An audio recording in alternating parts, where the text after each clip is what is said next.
बांग्लादेश में शेख हसीना सरकार का तख्ता पलट करवाने और उनको देश से जान बचाकर भाग जाने में वहां की सेना ने अहम रोल अदा किया था। सेना पर यह आरोप भी लगे कि बांग्लादेश में सारा उपद्रव और हिंसा को वे जानबूझकर हवा देते रहे। चर्चाएं ऐसी भी रहीं कि सेना की शह पर ही राजधानी ढाका में स्थित सुप्रीम कोर्ट का घेराव होने दिया गया और चीफ जस्टिस ऑफ बांग्लादेश को मजबूर कर दिया गया कि वे पद से इस्तीफा दे दें।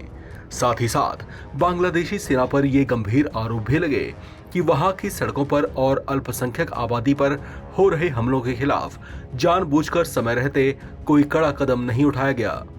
और तो और बांग्लादेश के प्रमुख चौराहों और स्थानों से पाकिस्तानी सेना के सरेंडर वाली प्रतिमाएं, दर्शनीय स्थलों और भारत बांग्लादेश की मित्रता के तमाम प्रतीकों को भी खंडित हो जाने दिया गया। पिछले 15 दिनों के भीतर जैसे बांग्लादेश का हुलिया बदलने की कोशिश की गई है। पूर्व प्रधानमंत्री शेख हसीना जो भारत समर्थक रही हैं, वो अब अपने करीबियों और अपनी टीम के साथ भारत में शरण लिए हुए हैं। उनकी आवामी लीग पार्टी के बहुत से समर्थक, उनकी पूर्व कैबिनेट के बहुत से नेता जो देश नहीं छोड़ पाए, उन पर या तो अत्याचार किए गए, उनके साथ मारपीट की गई या फिर उनकी गिरफ्तारियां की गई हैं।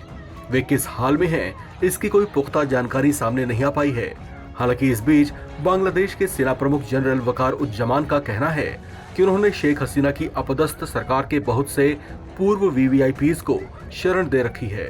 हालांकि ये शरण उन्हें कहाँ दी गई है, उनको कहाँ रखा गया है, वे किस हाल में हैं, ये जानकारियां फिलहाल सार्वजनिक नहीं की जा रही।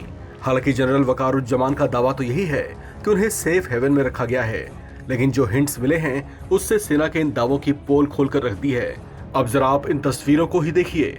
एक नाव में किसी मवेशी की तरह रस्सियों से बांधकर बैठाए गए ये वो दो लोग हैं जिनकी एंट्री पर कभी सैल्यूट मारे जाते थे। उनकी क्या दुर्गति हो रखी है।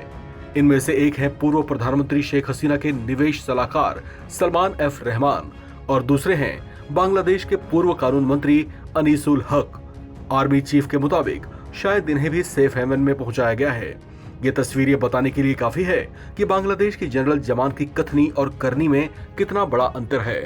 बांग्लादेश के सेना प्रमुख का दावा है कि शेख हसीना के कुछ करीबियों और उनकी सरकार के कुछ मंत्रियों को शरण में रखा गया है, लेकिन अगर उनके खिलाफ कोई अपराध साबित होता है तो उनके खिलाफ कार्रवाई भी की जाएगी। यहाँ आपको याद दिलाते हैं कि बांग्लादेश में लोकतंत्र है और सिविल मामलों में कार्रवाई करने की बात कहने का अधिकार पुलिस और न्यायपालिका का है, लेकिन बांग्लादेश में तो सेना प्रमुख ही कार्रवाई की बात कह रहे हैं। उनके ऐसे अंदाज से साफ है कि बांग्लादेश में इन दिनों लोकतंत्र के मुखौटे के पीछे असल में चल किसकी रही है। चर्चाएं तो यहाँ तक हैं कि मोहम्मद यूनिस के नेतृत्व में गठित की गई अंतरिम सरकार दरअसल सेना की ही कठपुतली सरकार है। इस खबर में फिलहाल इतना ही। बाकी अपडेट्स के लिए आप बने रहें एनबीटी ऑनलाइन के साथ।